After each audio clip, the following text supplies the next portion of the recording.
Assalamualaikum warahmatullahi wabarakatuh. Salam pemirsa dari channel Pro kami, khususnya adalah program di bulan Ramadan tahun ini, yaitu tahun 2021, bertepatan dengan era pandemi dan menjadi tahun sejarah untuk Hijriahnya adalah tahun 1442 Hijriah. Saya ingin kita mengambil hikmah dari sisi lain tentang Ramadan ini, yaitu kita disuruh untuk menahan diri, berpuasa. Bahwa ini merupakan perintah yang sudah berlangsung begitu lama. Sebagaimana Allah firmankan, ya ayyuhalladzina amanu kutiba alaikumusiyam kama kutiba alal ladzina min qablikum dari dulu menjadi sebuah tradisi, menjadi sebuah ibadah yang rutin, la'alakum tattaqun, agar kita menjadi orang bertakwa. Apa hikmah yang menarik dari sisi kemampuan menahan diri ini?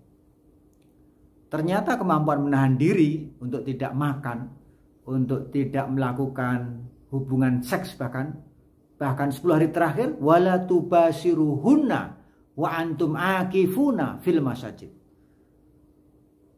Pada 10 hari terakhir itu, ketika orang iktikaf, kita dilarang bercampur dengan istri kita. Di siangnya kita menahan untuk tidak makan. Pertama yang menarik, puasa ini mendidik untuk kejujuran diri, membangun personal, ya, integritas personal, tanpa supervisor yang ada di depan kita seperti orang bekerja. Dengan penuh kejujuran diri, keikhlasan, keriduan menjadi kata kuncinya. Namun yang menarik adalah ketika tahun 1995 terbit buku Emotional Intelligence atau kecerdasan emosional yang ditulis oleh Daniel Goleman dari lulusan Harvard University, seorang PhD, itu meriset yang saya ketahui hampir 18 tahun. Yaitu anak-anak kecil TK itu diberikan sebuah intervensi yang menarik. Apakah anak-anak mau marshmallow atau mungkin bahasanya kita rubah dengan es krim, kira-kira begitu. Ya. Tentu jawaban anak-anak TK adalah sebagian besar mau, gitu. Kecuali yang pilek atau memang ada doktrin orang tuanya jangan makan es krim, gitu ya. Nah, anak-anak yang mengatakan mau itu kemudian ditanya, siapa yang mau sekarang? Jawabnya seperti apa? Rata-rata anak-anak menjawab, mau sekarang. Ya, cash. Kalau di kampung saya bilangnya sak dek sak nyet. Ya, langsung seketika itu pengen dan kalau bisa dihadirkan. Keinginan itu terpenuhi. Tapi yang menarik kemudian intervensi tes psikologi ini, ya. Anak-anak karena es krimnya tidak tersedia banyak, kita harus menunggu. Yang mau dapat sekarang juga dapatnya 1. Tapi kalau mau menunggu 5 menit atau mungkin 10 menit, namanya memperpanjang waktu, tentu anak-anak akan berpikir untuk menunda, ya, mending sekarang. Kalau mau menunggu 5 sampai 10 menit akan dapatnya 3. Coba pemirsa channel Pro kami memilih yang mana kira-kira? Mau sekarang atau mau 3 tapi nunggu? Ternyata yang memilih mau menunggu selama 5 menit sampai 10 menit itu tidak banyak. Anak-anak yang mau menunggu itulah kemudian menjadi sampel penelitian, diteliti sampai remaja. Ditelusuri bagaimana kemampuan dia mengendalikan diri, dorongan untuk makan, dorongan untuk memuaskan kebutuhannya, apalagi es krim yang sangat ia inginkan, ia harapkan, ia rasakan nikmatnya. Itu diteliti. Ternyata anak-anak yang mau menunggu lama itu, ternyata dia mampu menghibur dirinya, mampu mengelola dorongan emosinya, mampu mengelola gejolak dirinya, mampu meminimalisir dorongan-dorongan yang ternyata itu mengganggu untuk mendapatkan tujuan jangka panjang, yaitu dapat 3. Itulah kemudian diteliti menjadi sampel. Dan hasilnya ternyata anak-anak yang mau menunggu agak lama dalam pengendalian dorongan emosi tadi, ternyata tidak mudah terkena narkotik. Ya, tidak kena gangguan hal-hal seperti itu. Karena itu mendapatkan kepuasan jangka pendek. Anak-anak yang mau menunggu tadi dalam usia remajanya, ternyata anak-anak itu kalau teman-temannya berantem, ternyata dia bisa melerai, bisa mendamaikan, bisa mengajak untuk kompromi, mencari jalan tengah atas penyelesaian konflik sehingga menyebabkan berantemnya anak-anak. Dan seterusnya dan seterusnya. Sehingga kemudian anak-anak yang mampu menunggu itu ternyata memiliki keunggulan masa depannya. Keunggulan lebih baik tentang hari esoknya. Karena kemampuan mengelola emosinya. Ini semua kita katakan sebagai anak-anak yang lebih cerdas secara emosi. Anak-anak yang matang dari sisi emosinya. Itulah kesimpulannya. Sehingga hasil riset yang panjang itu menyimpulkan bahwa kecerdasan emosional dibanding kecerdasan intelektual, itu ternyata kecerdasan emosional memberikan kontribusi 80% sukses seseorang dibanding intelektualnya. Saya sudah berumur 56 tahun nanti November 2021. Saya punya teman-teman SD, SMP, SMA, teman main. Ternyata anak-anak yang memiliki ketekunan, kegigihan, keuletan, daya tahan kemalangan, adverse equation. Mereka yang istiqomah dalam rangka mencapai tujuannya. Mereka yang tekun dalam belajar, giat dalam belajar. Bisa bekerja keras dalam waktu yang lama. Adalah mereka yang kemudian sukses secara karir dan kehidupannya.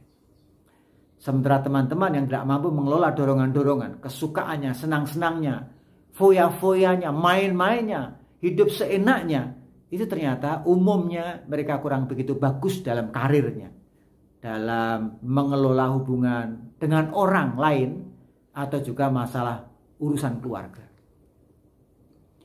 Oleh karena itu yang menarik, puasa Ramadan ini tidak saja hanya menahan 5-10 menit. Ramadan ini seorang beriman harus bertakwa untuk menjalankan ibadah yang begitu mulia, menjalani semua perintah dan menjauhi larangannya dalam konteks ibadah Ramadan ini. Ada hal-hal yang dianjurkan dan ada hal-hal yang hendaknya dihindari dalam Ramadan.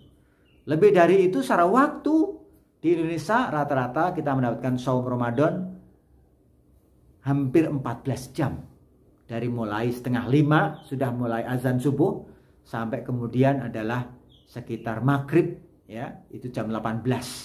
Rentang waktunya lebih dari 11 jam, ya. Atau bisa jadi ada yang sampai 12 lebih. Itu secara waktu.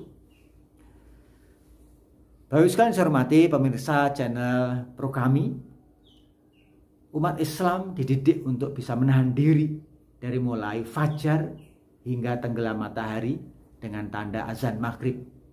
Berbahagialah orang-orang yang telah memiliki kemampuan mengelola dirinya, mengelola emosinya, mengelola dorongan syahwatnya, padahal tidak ada pengawasan yang luar biasa dari orang lain.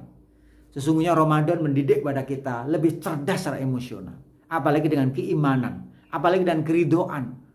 Maka ini adalah cerdas secara spiritualitas kita. Kita ingin mendapatkan surga dan kita bersakit-sakit hari ini. Oleh karena itu hikmahnya adalah berbahagialah orang yang mendapatkan saum Ramadan itu. Pertama saat berbuka, kebahagiaan yang luar biasa. Istilahnya mendapatkan es krim 3 buah tadi. Dan kedua saat nanti bertemu dengan Allah SWT di surga kelak, akan mendapatkan apa yang telah kita lakukan karena keimanan ketakwaan kita ini. Bapak Ibu sekalian yang saya hormati, pesan saya, semoga Ramadan tahun ini kita bisa hayati makna-makna yang paling luar biasa, yaitu kemampuan menahan diri dari dorongan-dorongan yang tidak bagus. Karena itu beberapa hal akan menghambat karir kita, menghambat pengembangan diri kita, menghambat pencapaian-pencapaian kinerja yang telah kita tetapkan, atau dalam rangka kita membangun hubungan sosial kita, seringkali kita harus mengalah untuk mendapatkan kemenangan bersama. Inilah sifat kita harus punya kompromi dengan diri kita. Kita harus bisa melakukan kompromi dengan wilayah sosial kita, sekeliling kita, untuk mendapatkan tujuan-tujuan kita bisa tercapai, untuk mendapatkan keimanan kita lebih sempurna. Selamat menunaikan ibadah saum Ramadan, dan semoga Ramadan tahun ini kita menghayati, memahami, dan kemudian kita mulai meningkatkan kualitas ibadah Ramadan karena kita memiliki ilmunya. Ingat, Kalau kita tidak memiliki ilmu, maka bertanyalah kepada ahlinya, pada expert, ya, pada ahlinya. Fas'alu ahli dzikri in kuntum la ta'lamun. Semoga sesi yang pendek ini salah satunya menjawab kita memahami, menambah pengetahuan kita untuk semakin meningkatkan ibadah kita di bulan suci Ramadan. Dan semoga ini menjadi sebuah ibadah-ibadah yang lebih sempurna di masa-masa akan datang. Terima kasih. Salam sehat, salam masa depan. Sukses selalu bersama pemirsa channel Pro Kami. Assalamualaikum warahmatullahi wabarakatuh.